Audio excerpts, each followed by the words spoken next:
Hey guys, welcome back to the channel. This is how to create preview image. So guys, if you ever encounter this issue where there is no preview on the image, just simply go ahead and click on view over here on the top left corner of the screen.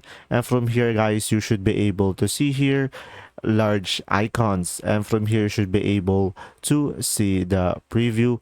And another option that you have is just simply go to the view and you can change the preview pane. So you can go for details pane over here, which when you click on it, you should be able to see the preview as well over here. And another thing that you have is just simply go to view, and from here just simply go to options, and after that just simply go to view over here, and from here just make sure to uncheck this one in order for it to show, and click on apply and okay. And from there guys, you should be able to fix the issue. If this video helped you, please like and subscribe, and if you have any question guys, just simply comment down below and I will try my best to answer them. And thanks for watching. See ya.